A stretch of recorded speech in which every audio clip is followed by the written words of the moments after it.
২০ তারিখের টাইমিংটা ছিল সকাল ৭টায়, তাই ৬টার মধ্যেই যেতে হতো। আমি রাত্রে মেশিনগুলো একবার চেক করে নিচ্ছিলাম আর গুছিয়ে নিচ্ছিলাম। সমস্ত মেশিন গোছাবার পরে চেক করে নিচ্ছিলাম সব কটা চলছে কিনা। তারপরে প্রোডাক্টগুলো আস্তে আস্তে মনে করে করে A to Z, মানে এখানে পুরো সংসারই নিয়ে যেতে হয় বলতে গেলে। একটা ছোটোখাটো সংসার কী না নিতে হয়, সুচ, সুতো, বার, মানে সব কিছু। মানে একটা কিছু মিস্টেক হয়ে গেলে দেখা যায় সেটাই দরকার হয়ে পড়ে। তো প্রচণ্ড পরিমাণে ভেবে চিন্তে যাই দেখছি মনে হচ্ছে সবই নিতে হবে এরকম। মানে যেই দিকেই তাকাচ্ছি ঘরের সেইটাই মনে হচ্ছে নিতে হবে। তো যতটা আমার নিজের সাধ্য মতো চেষ্টা করেছি নেওয়ার।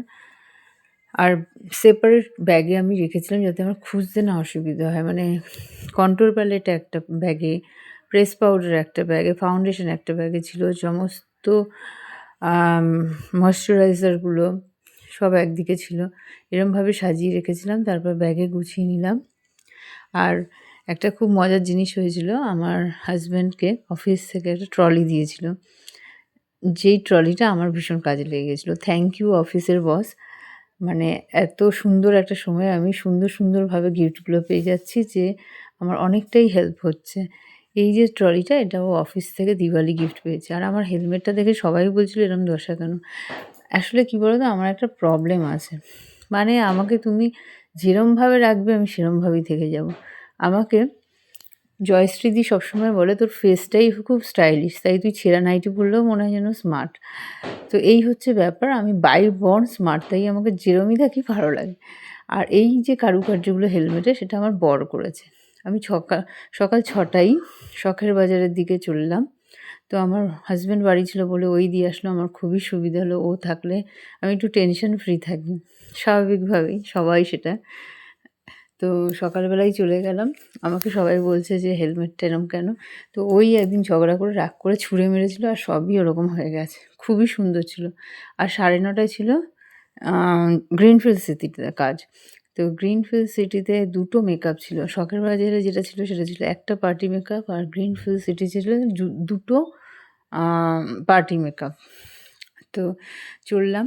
তোমরা এইখানেও আমার কোনো কাজের ভিডিও দেখতে পারবে না, কারণ আমি কাজগুলোই এমন ফ্যামিলিতে করি যেখানে খুবই ওরা রেস্ট্রিক্টেড এবং সম্ভ্রান্ত ফ্যামিলি।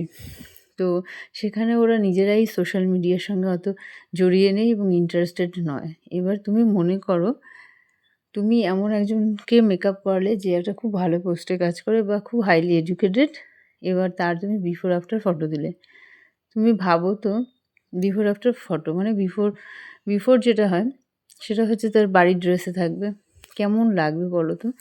যদি তার পরিচিত কেউ তাকে দেখে, সে একটা ভালো জায়গায় জব করে, তারই পরিচিত কেউ যদি ওরকম অবস্থা তাকে সোশ্যাল মিডিয়ায় দেখে, যেরকম ফটো দেখেছি তোমার, তো তার কেমন ফিলিংস হবে? তোমাকে আর ডাকবে? তো সেই কারণে আমি কোনোদিনই অনেক আগে থেকেই, একদম বিগিনিং থেকেই আমি এটা বিরুদ্ধে। তাই তোমাদের অর্ধেক ফটো আমি দেখাতে পারি না। আমি নভেম্বরেও অনেক কাজ করেছি ঠিক এরকম ফ্যামিলিতে। আমার সঙ্গে জোটেও এরকম ফ্যামিলি যেরকম আমি পছন্দ করি। আমি কী বলতো মনে করি, আমরা নিজেরা ফেসবুকে বা যে কোনো মিডিয়াতে আমরা নাচ গান যা খুশি করতে পারি নিজের জীবনের সঙ্গে, কিন্তু অন্যের ফটো, ভিডিও এগুলো কিন্তু দেওয়া উচিত না। হ্যাঁ, তারা যদি খুব ইন্টারেস্টেড থাকে তখন দাও। আমি অনেক কাজে শুধু খোঁপার দিকটা দিই, ফেস দিই না। আমি বলি আমার কোনো অধিকার নেই দেওয়ার।